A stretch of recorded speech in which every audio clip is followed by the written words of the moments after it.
Hello, everyone, and welcome once again to the Soldiers of Cinema podcast. With me, as always, is Mr. Mustache, Cullen McFader. Yeah, that's what they call me now. How are you doing, man? Good. How are you? I'm doing well. And I, of course, am Clark Coffee. And today, on episode 46, wow, I can't believe it's 46. I know. We Almost are at going... 50. What? Almost at 50. We're gonna have to think of something special to do for 50, man. We're gonna have to put our heads together and think of something. 50th anniversary, that's a big one. But we are covering Martin Scorsese's 1986 film, The Color of Money, starring Paul Newman, Tom Cruise. You've got Forrest Whitaker's in there. You've got, who else do we have? I mean, this film's packed with great performances, but I'm excited to get into this with you. This is a film, it's definitely, look, Scorsese's made a million great films. This one often kind of is a little on the, stays a little on the down low, Yeah. It's a little lower profile, but I think it's an outstanding film, and I think it's kind of an interesting film for a handful of reasons. So I'm excited to discuss it with you today. So, right off the bat, let's jump into one of my favorite parts of our discussion, our personal experience with the film. Yeah. And as I understand it, you've not seen the film before. No, I'd seen The Hustler, which of course is a sequel to right years ago. Okay, and I don't really recall The Hustler all that well, but right. But yeah, this was the first time I'd seen this one. Okay. What did you think? I loved it. Yeah, I thought it was great. I'm a big, as everyone is, I really like Scorsese, and I think that he's, a really masterful director. An interesting director for me because I have limited influence from him.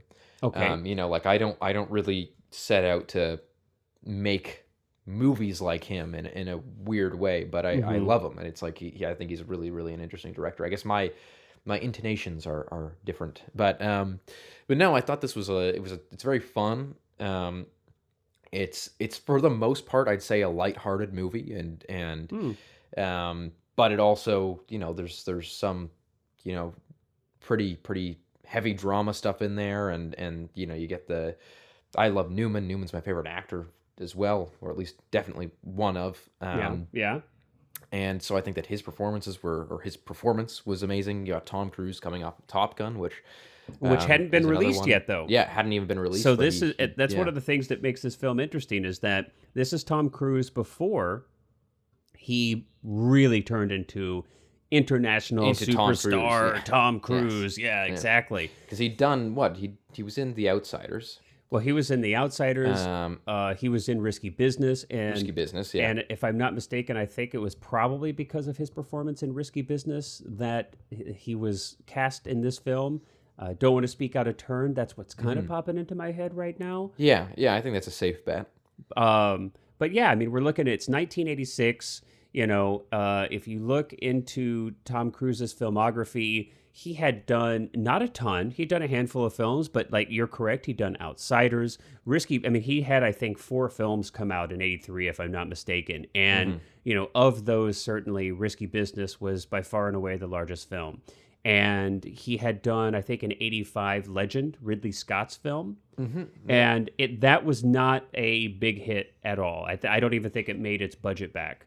He was by no means unknown, but not unknown, he but wasn't not the international superstar. Right, Cruise. It was kind of, I think, Top Gun sort of. Top Gun, yeah, and you're talking there about a film, of course, that's Tony Scott. So it's interesting, Cruise worked with both brothers, Tony and Ridley, by this point. But yeah, look, we all know Top Gun. When Top Gun was released, I think that was 15 million, and that thing pulled in over 350 million in the box office. It was, a cultural phenomenon. I love it too. And I'm then a big Top Gun fan. yeah, it's great. And then and then he really sailed. Now it's interesting, right after that, in 88, he did Cocktail, which is hysterical. and I actually, not that we're going to make this episode, we're not going to make this episode about Tom Cruise, but it's fun to find context for the film, for Color of Money. Yeah, definitely. And then, of course, Tom went on to be Tom, and did that whole thing. Yeah, first things first. Yeah, I loved it. Yeah, I can't. We'll get into the specifics, of course, but I wasn't surprised. Now, I think most of the time I wind up liking Scorsese movies, but I think that what what really took me on this one was that, and again, we'll get into this much more when we're talking about the direction and stuff like that. But I thought that it was an interestingly subdued Scorsese for the first half, Uh-huh. and then really became more of a Scorsese, like, Like montage, stylistically. stylistic, You lots mean, of yeah. dollying, Yeah, a zooms, lot of things like that. energy. Yeah, a Yeah, lot of very energy. kinetic in the second half. Kinetic, Not that yeah. I can't even say I prefer one over the other, because one of my favorite Scorsese movies is Silence, which Hmm. has none of that kinetic stuff. Yes, Like, it's totally. Yeah. very, very subdued. But no, I really was impressed by the movie, on a technical and, just as a storytelling. Yeah. You Now, know, now I'm curious, like what would you consider like some people think this is kind of like a sports, like it's in the sport genre. You also have elements, not necessarily like a con film, but hustlers are kind of con men, right? So there's they're like elements legal of con men in a way. yeah, there's kind of like is this like a con artist film? Is it a sports film? Is it a mentorship kind of mentor mentee film? There's elements of all of these things. Did you have any expectations at all about the film going into it? I mean, it's No, I hadn't seen The Hustler in so long that I okay, didn't really, and it's not a film of Scorsese's backlog or filmography that I think really stands out much, which is why I wanted to pick it, because I don't think it doesn't it kind of lays low, and I think it could be easily overlooked, and I think actually in a lot of ways it has been, including with its transfer, but we're going to get to that as well yeah. later. But well, for me, this film came out in '86. I was 10 years old when it was released. I certainly had not seen The Hustler by when this film came out. At 10 years old, I wasn't given to watching 1960 early 60s black and white films. I don't think it probably wouldn't have caught my attention. But I didn't see the film probably until it came out on cable, like a lot of these 80s films. And if you guys have been listening to this podcast for a while, I just realized it seems like a lot of my picks are films that came out in the mid 80s. Clearly, this was a time frame for me where A formative time frame. formative time frame. But I probably saw this film 3-4-ish years later. So I remember watching it, I think either like late junior high or high school.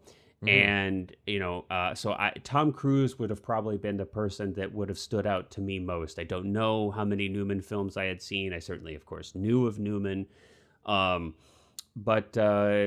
But yeah, I mean, I think as a kid, it was probably, the way Scorsese shoots with such confidence. These characters are cool, right? I mean, Newman is super cool in his own way. Cruise is, although A hothead.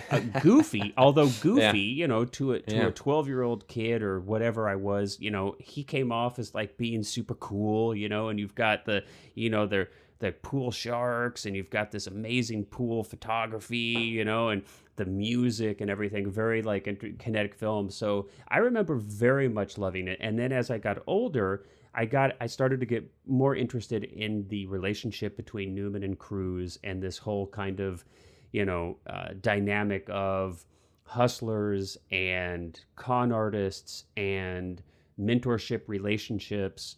And that became like very intriguing to me. And, what is winning, what is losing.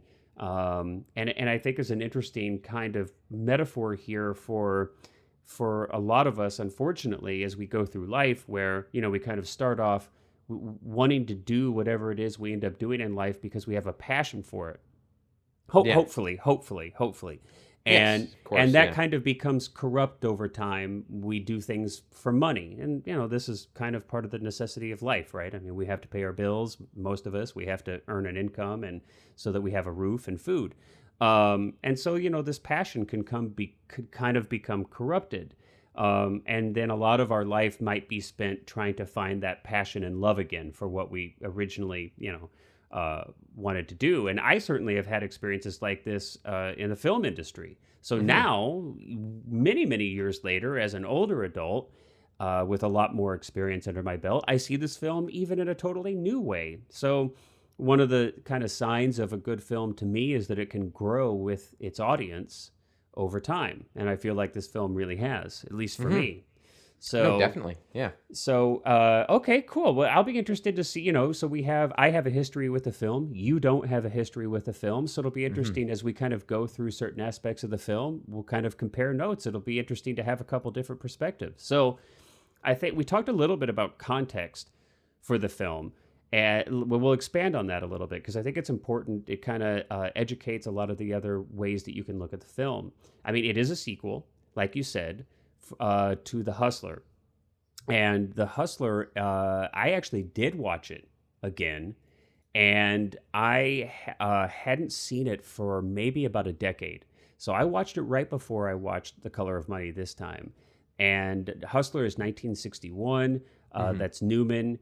Gleason plays Minnesota Fats, who is, I guess, basically the kind of Newman's arch rival, Fast Eddie Felson. That's Newman's Yes. character in Yeah. both of these films, by the way. Gotta love that name, Fast Eddie and Minnesota Fats. Those are great names. But in that film, Newman is almost kind of in a way in the Tom Cruise role in Color of Money.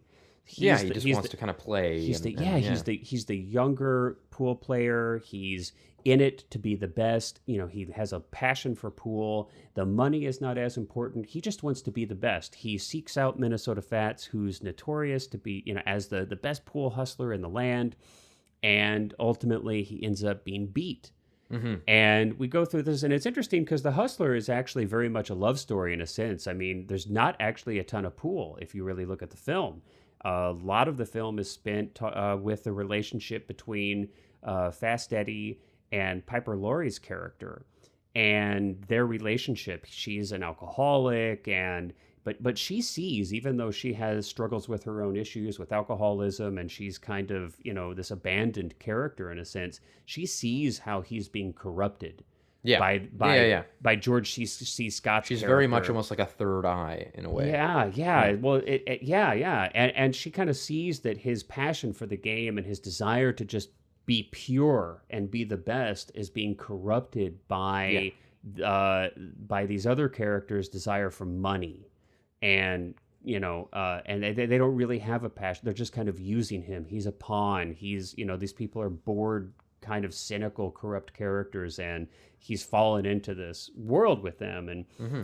And of course, by the end of the film, that's exactly what happens. I mean, he does beat Minnesota Fats, but he's kind of run out of the game, and he has got through through the course of the film, he's kind of become one of them in effect.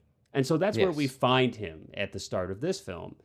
And He we owns kind like of a bar. He's a liquor salesman too. He's kind of yeah, well, and it's interesting to note he's selling like generic liquor and hmm. fake labels so that Yeah. people so That's that one of the first quick lines. Is like, "Can you get me some Jack Daniels labels or yeah, something?" Or yeah. so he's a con artist and kind of a Yeah. hustler in every sense of the word. I mean, but it's interesting to note too, that in '86 when this film came out, Scorsese, who definitely, of course, had a reputation at this point, he had shot several films, but some of the biggest being Mean Streets, Taxi Driver, and Raging Bull. Of course, extremely critically successful films.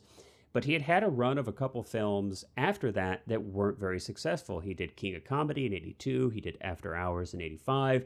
And although I personally think these are great films, and I think most people have come around to agree with that sentiment, at the time they were really disappointing. Hmm. And so Yeah. They didn't do well at all. didn't do well at all. And so here we have Newman actually coming to Scorsese saying, "I'd like you to direct this film." Hmm. The author of The Hustler had just written 2 years prior in '84 this book, The Color of Money, and Newman was looking to reprise his role as Fast Eddie Felson, so he comes to Scorsese and hires him basically to do this job. So it's in a sense, this is Newman had probably more to do with this film being put together than Scorsese, and it's Hmm. interesting. I don't I want to be careful. I'm not sure if this is 100% fact, but I get kind of a sense that Scorsese almost doesn't see this as like really one of his films, that he almost kind of Hmm. sees himself as a gun for hire on Yeah. this Yeah. I film. mean, I can understand that too. That it's Yeah, like it probably wasn't something that he had been thinking about for a long time. I right. know. I think Last Temptation of the Christ had actually just been canned by one of the studios that they were gonna do it, and then so he was really kind of down Yeah. But the fact that that wasn't made. Which was clearly a passionate project for him. Exactly. Yeah. So, but I can totally understand. I've done things that I've directed that I haven't written or really been involved in much of the pre-production on, where I've just sort of come in to direct and of course made those decisions. But I don't really see those as things that I, It feels proudly different. show off as my own either. Yeah. It's much more of something that I'm kind of like, oh yeah, it was much more of a job, and like you said, kind of a hired gun. So I can totally understand why Scorsese wouldn't necessarily consider this in his, like, if you get a Scorsese box set that he himself curated, I could see him leaving this one out. Yeah, I think so. But that doesn't speak to its quality at all. I would say that this, again, I think both of agreed. us really, really liked this movie. Yeah. But more so that I just understand that, with Scorsese, it wasn't his. It wasn't like, something that he had been dreaming about making for... He didn't originate the story. Yeah. It's a sequel. Obviously, we don't have Scorsese shooting sequels at any other point in his, filmography. So yeah, and it's interesting too. Tom Cruise, like we said before, Tom Cruise certainly was a name, and he was clearly a rising star. But Top Gun had not released, and so he wasn't, the Tom Cruise we all know and love. And I think it's great because here you see Tom Cruise letting it all out. He really goes for it. He's over the top in a lot of ways, and I mean that in the best of senses. The Werewolf of London scene where he's slaying his opponents. I mean, he really goes for it, and he's a total goof. He's a total flake. And you don't see this. You don't see him taking on roles like this really ever again in his filmography. No, I mean, where he's kind of almost not an antagonist, but he's not. There's not really any redemption for him. He doesn't like come out of it being like, oh. Yeah. Cruise, I loved his character. He was, not that, he's a great character, but not in a good person sense.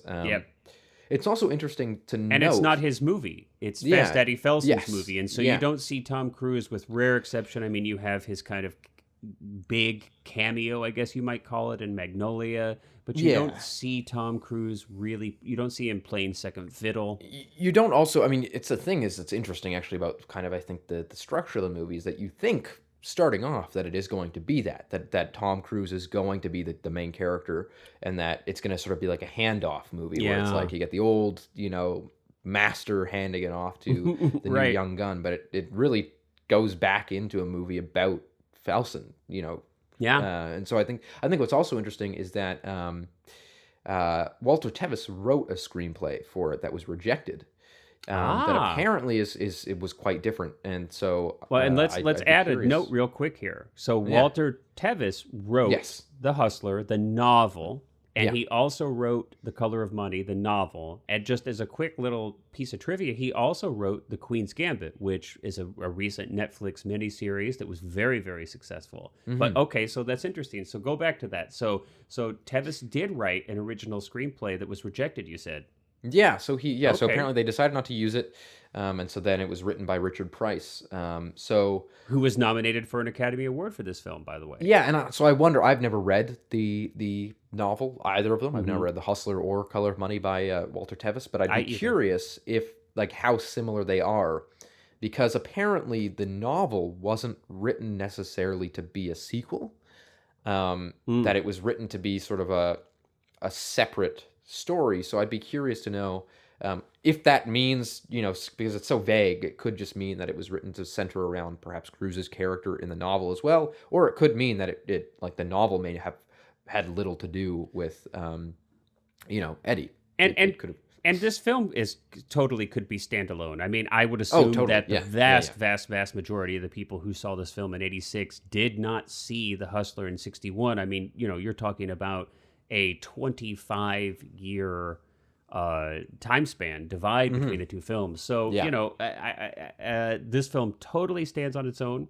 I think there's some added texture. There's some added depth if you have seen The Hustler. And if you watch them back to back even, If you watch them back to back, you really see that there are some ties into each other in some really nice, subtle ways. Almost like a longer narrative arc.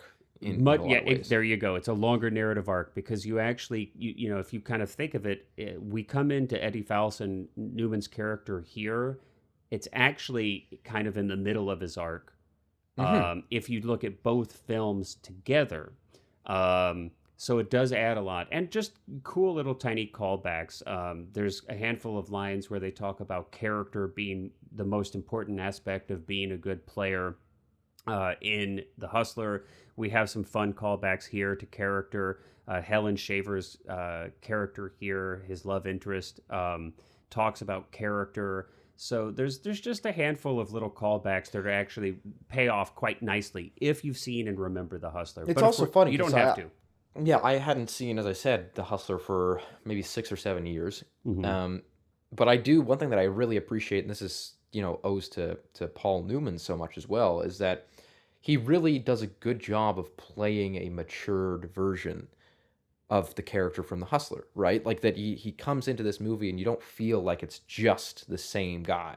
You Oh really feel gosh, like yeah. that 25 years have gone by and that he's a different person, Oh, that you he's really had feel it. experiences. And so but there's still, he does such a good job also, though, of getting back into that role and making you believe that this is the same character, but 25 years later. I mean, Because and I think that's a huge thing, especially yeah. today, now that we're getting all of these sequels that come out, like the new Star Wars movies or Ghostbusters or, Mm, whatever, you name it. There's mm, there's a ton of them coming everything. out every week, Yeah. where it's like, 25 years have gone by since the last one. And I think the issue with a lot of those movies nowadays is that I don't know if it's a director's thing or if it's a studio that are kind of like, we need people to remember. It's all about nostalgia. And so they try to almost get the actors who are playing these characters 25 years on to play the exact same character. They Like to yeah, play they the character that they were 25 years ago. And it's between the what I think is, Botox and the Photoshop, it's yes, like they yeah. look identical.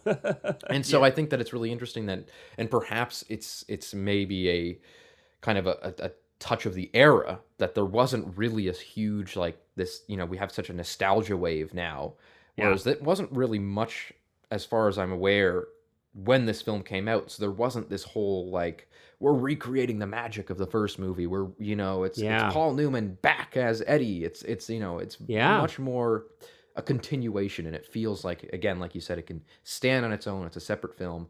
It has its own, it has its own arc, even though it can be involved in the arc of the larger, duo of the films. Yeah. But it does, watching this movie on its own, I had no issue getting into it, enjoying it, connecting with characters and things like that. And again, that goes with saying that I have seen The Hustler, but it's been so long that, Yeah. it's definitely not a movie that's fresh on my mind by Right. any means. And that's the way almost everybody would have come into this picture. Yes. Yeah, with that not precisely, being fresh. I think, we get to performances in a little more detail, but since you spoke about Newman, and, I think I'll just add this little tidbit while we're here. I mean, Newman, look, he's one of your favorite actors. He's one of my favorite actors. By all accounts, he was an extraordinary human being, period. Mm-hmm. And I mean, he just does such an outstanding job. You're right, of conveying the life that would have been led between the end of the last film and the beginning of this film. Mm-hmm. The age that's on him now. A lot of this, the writing is great and the direction is great. The way he's introduced, and I mean, it's a brilliant introduction. It's such a good he introduction. does such a fantastic job of carrying his age and the weight of so much life, but still there's this vitality, this sharpness to him, this edge to him, that it's like he almost is like youthful without having to put on any of these pretenses of being youthful in a certain sense. Do you know what I mean? I mean, And I think he's a just huge super part of that too cool. is how he's almost introduced alongside John Turturro's character, Oh who, yeah, by the way, I think is like a criminally underrated actor. Every single time yeah. I see John Turturro in something, he's fantastic. He's, he was also in To Live and Die in L.A. He was fantastic in that. Except for that. Oh man, the Coen brothers, Big Lebowski. It's except for the Big Lebowski spinoff. I mean, come on. Oh God, yes, yeah, the spin-off they made. Jesus yeah. rolls or something. Oh, okay. But no, but he, when in the movies that he's good in, I guess is an easier way to put it. But no, I think that he's like, even in this, he's got maybe 2 or 3 scenes, and he stands out in every single one where he just plays this guy that's just filled with jealousy, but almost, he's played right on the cusp of comic relief, where he's not just a joke, but he's also very much something that is like, you're meant to get a few laughs out of his scenes. How he, he tells Paul Newman as he leaves, he's like, "You suck," and you suck, and you almost expect, again, going into the movie, you expect if this had the trajectory of a typical sports movie, it would be Newman training Cruz, and then the end, the big finale, the showdown would be Turturro versus Cruz, and Newman would be in the sidelines, Yeah. but he'd have to coach Cruz through Turturro, who was his old kind of, it would be like Karate Kid. But no, it completely, he just beats Turturro at the end. Which were huge films in the montage. 80s. Yeah. Yeah. These kind of, you have a lot of these sports films where that's, that would absolutely be what you would expect from the story. Well, let's talk about the story a little bit in the directing. I mean, you had mentioned that one of the things that stood out to you really predominantly was this kind of that you have almost two different Scorseses. You've got this kind of subdued or, kind of more traditional kind of standard way that the first half of the film is shot. And then we go, full Scorsese, as I think really kinetic camera, really, and it kind of starts with Newman's montage where he's getting back into shape, he's getting his prescription glasses, he's swimming, he's practicing, and we get a lot more action that becomes really kinetic, and the music is amped up, and we've got the quick dollies and that he almost abandons the hustler lifestyle. This whole and I think it's super, because again, this is of course after King of Comedy, which was 1982, which, as you said, didn't do super well. King of Comedy is another one that I think is very subdued Scorsese. Very, there's not those big montage stylistically dollies, is what you're kind of talking about, like the kinetics, the kineticism of the camera. Just to be clear, and so it's interesting, that this movie is you get both of those, and I think it works super well in context of the story as well. Like it works in favor of the way that this movie is laid out, and the way that that everything kind of comes to be. I think it's such a brilliant decision, because it's like you get this subdued Scorsese, and Eddie is not in his own, and then suddenly, as soon as he clicks on it, then you get this kinetic Scorsese, that the things that Scorsese is really famous for. And it's like you feel this sudden return to craft. Not that the first half is by any means poorly directed. I actually, again, as I said, love subdued Scorsese, but I think the fact that he chose to do that, the fact that he chose to direct the first half much more low energy, and just sort of a little bit more objective in terms of how he places the camera and shoots the scenes. That as soon as you get the subjectivity, you feel like you're back in with Eddie. Like you almost feel this revitalization of energy that's washed over him and the audience. It certainly helps. I mean, it escalates the energy of the film. It brings us to a climax with this head of steam. It gives the film a dynamic feeling where it's you really have this kind of elevation. It assists the story in that way. Absolutely, and it's a good example of how the camera can be used to, not just in a utilitarian sense where, you're showing what's happening and but that it actually, the style with which you use the camera can actually shift as we go through the acts of a film, and can actually really lend weight behind the beats of the story that you're trying to convey, Exactly. It's like a master example. class in using a director's style, I think. Yeah. That rarely is seen in even a lot of movies that were contemporary with this, that where it's like, of course, every director, you think of like auteurship and things like that, that a lot of directors have a fingerprint on a movie where you can tell that those are their stylistic choices that they use all the time, and that really makes them. But I think Scorsese in this one uses it in a really special way that like elevates a lot of the picture. So I think it's really interesting. Yeah, and it's beautiful to watch. I mean, there's just I think from the get go, the camera is actually, if you pay attention to it, because some of the stuff is hard to shoot. You've got people around a table. You've got action on the table. You've got people moving around a table. The camera does such a fantastic job of fluidly showing us people playing pool around a table, showing the action on the table, keeping us like spatially aligned. It doesn't ever feel weird. You don't ever get spatially confused. It always is. You understand the game immediately, because they're not necessarily playing pool. They're playing nine ball. Yeah. And you're right. And so, and you're correct. It's like they do kind of explain Nine Ball a little bit, and there's some narration in the beginning. It's by Scorsese himself. By Scorsese himself, that does kind of like lay a little bit of groundwork so that you, as an audience, you kind of understand what's happening on the pool table. But exactly, I mean, it's because you're having to deal with not just the spatial orientation and the power relationships between the players playing and the drama there, but you also have to keep the spatial nature of the game on the table clear. And that's tough. You know, The Hustler didn't show much pool. It's interesting if you watch The Hustler, I mean, very, very, very little pool is shown. There's only a handful of shots. This film shows a lot of pool. And that, I mean, that's got to be really challenging. Then Thelma Schoonmaker's editing is really superb when it always comes to showing those sequences as well, like the sequences of the pool.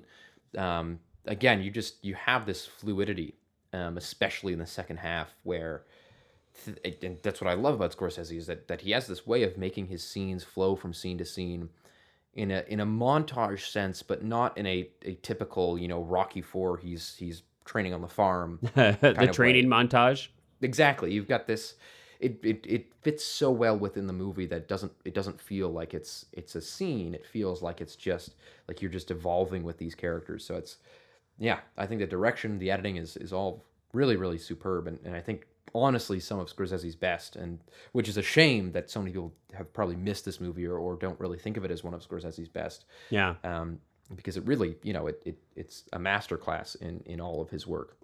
Yeah, I mean, I think it's visually just really interesting to see, and you've got some, you know, really classic shots here. Maybe one of the most kind of famous is the reflection of Newman in the gosh, and now I can't remember if it's an 8-ball or if it's I can't remember which ball, but it's and it's probably important to the story. But you know, we see him as he leans in to begin to play, and you have this like really beautiful reflection of him in the ball. There's just a there's a really beautiful shot where he walks into near the end at the tournament, and you've got these pool tables laid out, and we've got this like organ music, and you know, kind of knowing Scorsese and how important religion is, and as a theme in a lot of his movies, you know, this like organ music comes on, and it's like, you know, this is Fast Eddie's church, man. You know, like he's entered church, baby. And just so many really beautiful shots like that. And again, I've kind of like practically taken notes, you know, just how well the camera moves around the table. And because you know, sometimes it's a challenge. I mean, you know, it's almost like when you've got people sitting around a table, you know, and it seems like it'd be one of the easiest shots to, you know, scenes to shoot, but you've got a handful of people around a table and they're having a conversation. It's like to keep it interesting, to keep it dramatic, and to keep it spatially clean. It can be surprisingly challenging. And so now imagine that you've got people around a table, but they're moving around the table, and what they're doing on the table is actually important, and you need to show it, you know. So I think it's a good, you know, learning experience for anybody out there. You know, take a look at how these are shot. They're great. So it's not just those really bombastic stylistic shots that are worth checking out. I mean, let's talk about the cinematography a little bit more too. Michael Ballas. I mean, I think first off, there's a lot of natural light, because rather than shooting on big sets, a lot of the scenes actually took place in real pool halls. Yes, these are definitely on location, at least as I understand it. I think pretty much the whole film was shot on location, right? Yeah, and it's Michael Ballhaus, who of course is you know, somebody who Scorsese would go on to. This is the second movie together, but they did After Hours. Go on to was work their first on everything until The Departed. And I think that it's a really, really, again, much like the direction of at least the first half of the film. Nothing crazy, but very, very beautiful. You know, it's lit very, very well balanced. Everything has got this really soft, again, because you've got. I wish I could have been able to tell. Right, yeah. I wish I could have. Yeah. I'm like, so it is so hard for me to tell in some instances what was meant and what was not. So just a small digression here. So I have this film on both Blu-ray and I have an iTunes digital copy. I watched it on iTunes, but it didn't matter because both of the transfers are identical. They are horrible. This is and I mean, I couldn't even count how many films I've seen on Blu-ray and HD digitally. This is, I think I can safely say, the worst transfer of a major feature film I have ever seen. Mm-hmm. I mean, at many places, consistently, the HD 1080p transfer of this film looked like an early DVD release. Yeah. At best.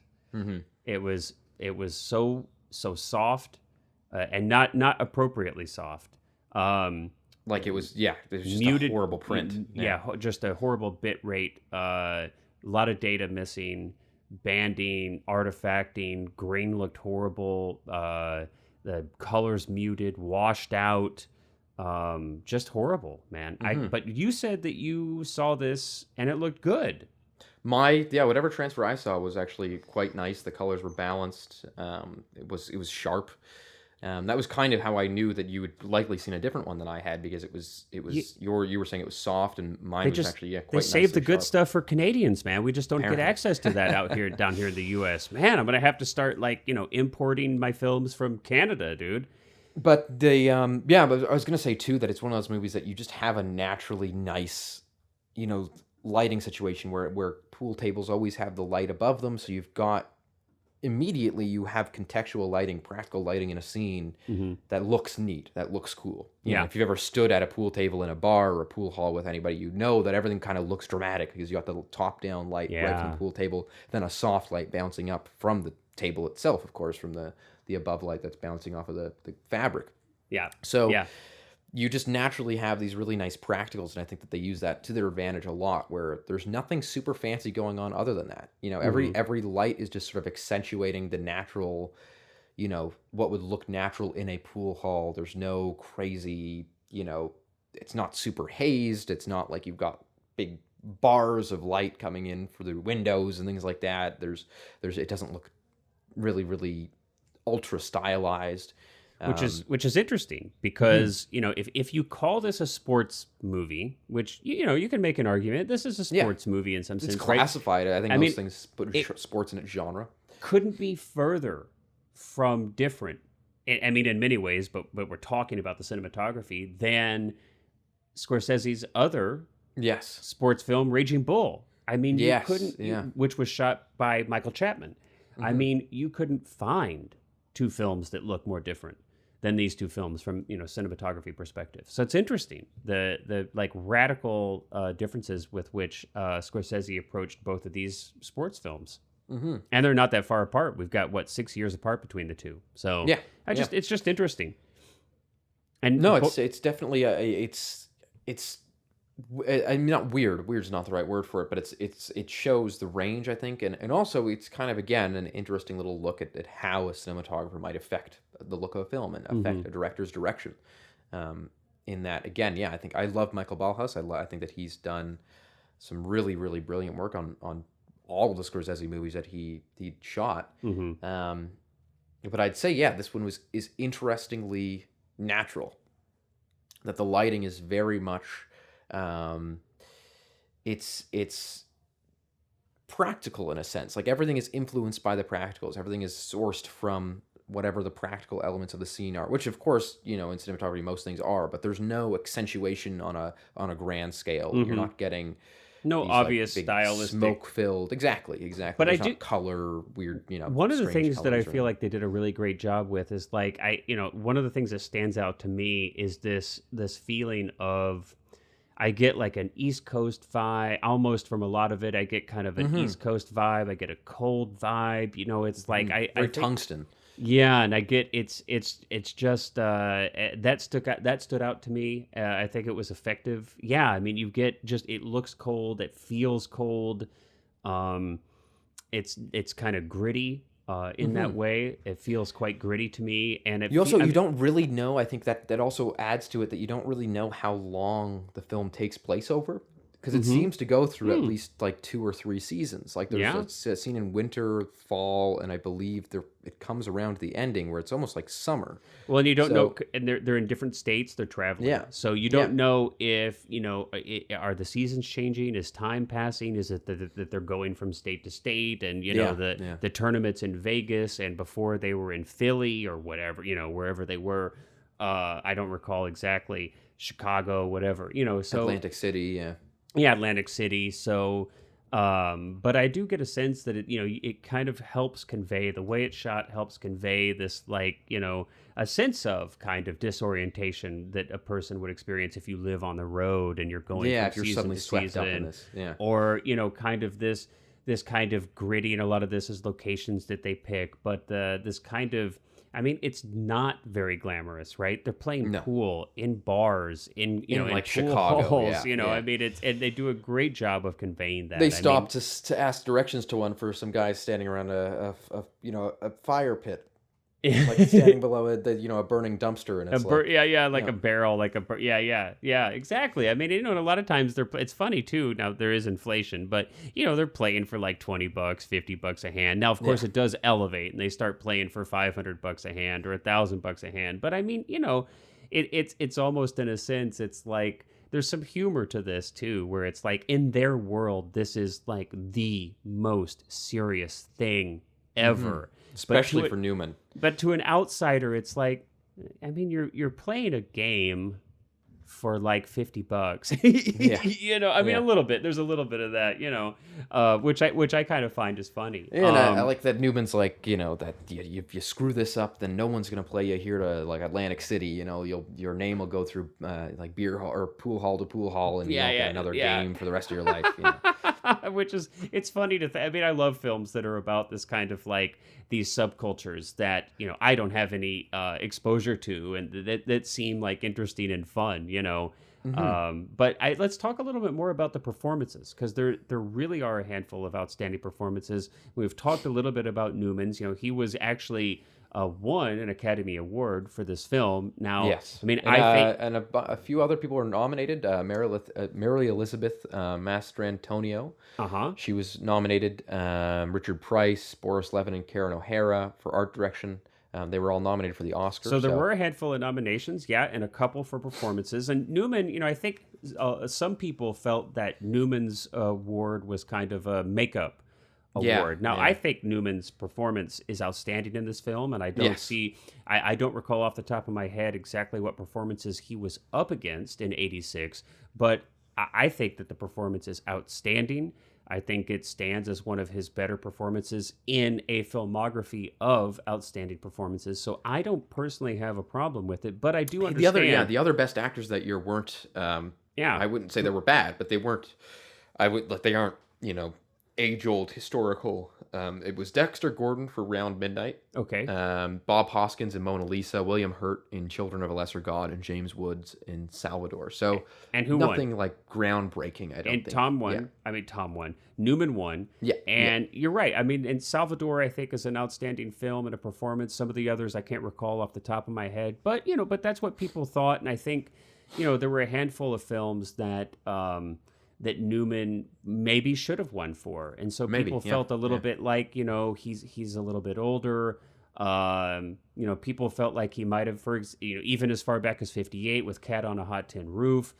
You did have 61's The Hustler, 63's HUD, Cool Hand Luke, of course, in 67. I mean, I feel like he should have won for that, for example. The Sting. So handful of performances, yeah, The Sting, and even some people maybe Butch Cassidy and the Sundance Kid, a little bit less so for that, but he did receive a BAFTA for that. But yeah, so few people, a little bit of thought that was a makeup, but I mean his performance is outstanding. We've talked a little bit about how he, he's probably one of the more handsome human beings who have ever existed. And really would be easy for him to have traded on that exclusively. And he really allowed himself to age, like you've discussed. And, he played a lot of roles where he was this old, cantankerous, cranky person. Nobody's Fool is a great example. That's even when he was considerably older in 94. Well, not considerably, less than a decade older. But he allowed himself to age, and I really enjoy that about his performance. Tom Cruise is fantastic. I Mm-hmm. mean, like Cruise is custom made for this. Like I feel like the cocky nature with which Cruise plays. I mean, I can just imagine. I don't know if this is true, but Cruise does such a good job that I could just see it as like Cruise is this like Yeah. special charmed life, and he's like great at what he does, and he's never not been great at what he does, and it just shows the effortlessness with which he plays pool. And I mean the Werewolf of London scene is just so outstanding. I Yeah. love how he uses his cue stick. I mean, it's just great, dude. I love it. And he's somewhat similar to, like, even just his cockiness really. It's interesting that he did this the same year as Top Gun, because there's definitely that aspect of the character in Top Gun. Like, you got Maverick, who's this cocky pilot. So, Yeah, and he's great at what he does. I mean, that's Yeah. Tom Cruise's thing, right? It's like he's great at what he does. He's super confident, Mm-hmm. and that's a big chunk of what he does is that. And let's face it, he's great. But here, I mean, as we did hint at a little earlier, he allows himself to be goofy, though. He allows himself to be over the top. I mean, he's still cool.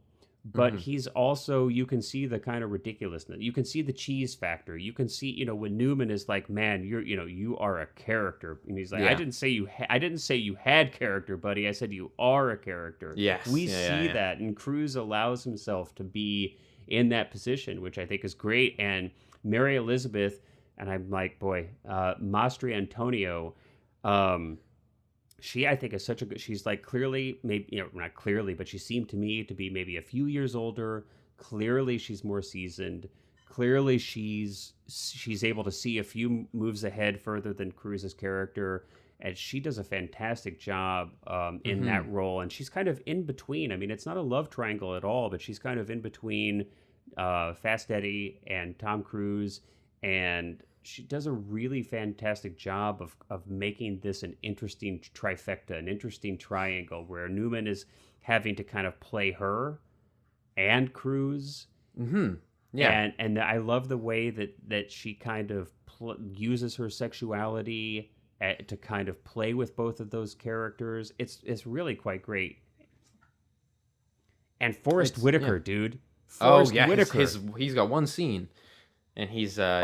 great. It's so good. Yeah. Oh, it's so and good. it really, I think it's a wonderful scene too, because that's, I'd say, also one of Newman's best scenes in the movie, if not it's the so best. I mean, it is outstanding. And if you want to see an extraordinary scene with two actors just kicking some butt, check out Newman and Forrest Whitaker in this scene. It's like what in the latter like third Yeah, it's of the about film. like, I guess I would say that the turning act into Act 3 or so. Yeah. But Forrest Whitaker just does such he's so unique in this film, and it's amazing how he's able to play. There's a softness. There's like this real softness to him, and like a vulnerability in a strange way. But but underneath there is this like extremely intelligent cutthroat hustler. But there's like mixed in with this kind of like vulnerability and softness. It's just really quite beautiful, and such a contrast to Newman, and it's really wonderful. But yeah, I mean, the performances are strong. The music, we haven't talked about that too much. I didn't really recall the music too much, except for like the Clapton song, which was kind of a minor hit, I think, back then. But Robbie Robertson from the band does the score here, and it's like this really interesting non-traditional kind of score. I think it's how did you find it? I felt like I liked it. Yeah, I do like Robbie Robertson, but it's not really similar to his. No, it's not like the band at all. Another Toronto guy, but how would you even describe? Like, how would you? I'm trying to think of like what words I would use to describe the music, the score. What I mean, can you think of a way to describe it? I can't really think of a genre. It's not like folksy. Isn't really it. It's sort of like a soft, even rock wouldn't really do it. Yeah, it's not rock. It's not like 80s pop. It's not. No. I'm trying to think of it. I'm not like a musician or a music expert. There's like some piano and it's a bit eccentric, isn't it? Yeah. Yeah. And definitely. the vocalizations are kind of, I mean, it's not lyrics, but there are vocalizations. It's kind of like But I felt like it was really effective. It kind of added a layer of kind of, the unexpected or kind of interesting. And of course, you've got it mixed in. I mean, Scorsese notorious for using rock music in his soundtracks, and I think it's actually aged fairly well. You've got, I think, a couple Robert Palmer tracks, older tracks, which I think are really good. He was the like, might as well face it, you're addicted to love, but he's kind of like a blue-eyed soul guy. But I think these are older songs than that, which I feel like still hold up. I mean, I'm not a huge Eric Clapton fan, but I actually think his hit song from this holds up actually pretty well. Warren Zevon, of course, Werewolves of London is just outstanding. And of course, Scorsese does a lot kinetically with these songs whenever he uses them. Yes, which is kind of his trademark. There are no Rolling Stones songs though, which is like surprising. For Scorsese, no doo-wop and no Rolling Stones. I know, right? It's like, how many films of Scorsese's can you watch that don't have either like doo-wop or Rolling Stones? There aren't many. No, but I do like this soundtrack. I think it fits really well. It never imposes on anything. It just kind of is there. Yeah. I like Robbie Robertson. I think he's good. So.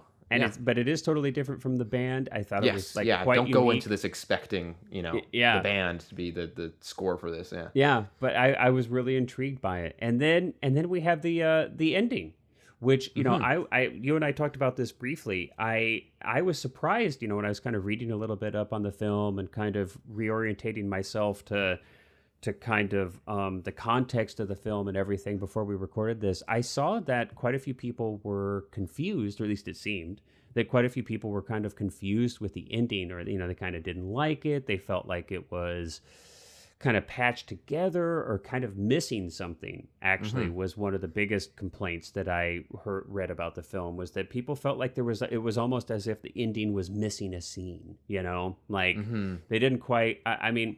I'm trying to remember. I feel like when I saw the film originally when I was younger, I probably didn't get all of the nuance of the relationship of Newman and Cruise and and what they were doing, but I probably didn't care either. But I don't recall, watching it now, it seemed to make quite a bit of sense to me. And you said that you didn't have any issues with the ending. No, yeah, I hadn't actually realized that people did have issues until you brought it up. Yeah. But to me, I feel like you've got this, and to me, this is an extremely interesting story. And I'm kind of fascinated with stories about mentors and mentees, and, because this is a really interesting relationship that occurs, for all of us. Throughout our lives, we're sometimes mentors, we're sometimes teachers, and we're sometimes students and mentees. And this is an interesting, complex relationship, and the roles can change at interesting times, and it's why it makes great fodder for films. And I think it's interesting here too that I think it's a really beautiful arc. And you've kind of got Tom Cruise and Paul Newman basically changing places by the end of the film. Yeah. And that seemed pretty clear to me. That's what's interesting, is that it makes, to me, complete structural sense. Yeah. It doesn't seem to come out of nowhere. I think, to be even more specific, the part that kept tripping people up as far as like what I was reading was that, we're at the end of the film, it's after the tournament, and we're in the green room, I think it is, and Newman's kind of setting up, and Cruise comes busting in, and he's like, you used me. And people were like, I don't get it. What do you mean he used him? And so that's where I think, and I don't know if maybe it's like a little bit of Cruise's performance, where maybe it was just kind of over the top a little more than, that kind of threw people off. But I feel like it made sense to me. I think that, because it's you think about it, they've hardly spoken since he left them in that pool hall. Right, he abandons being humiliated them. by it. So they've only spoken a few, like maybe 3 words to each other, even just briefly meeting each other in the hallway. Yep. And then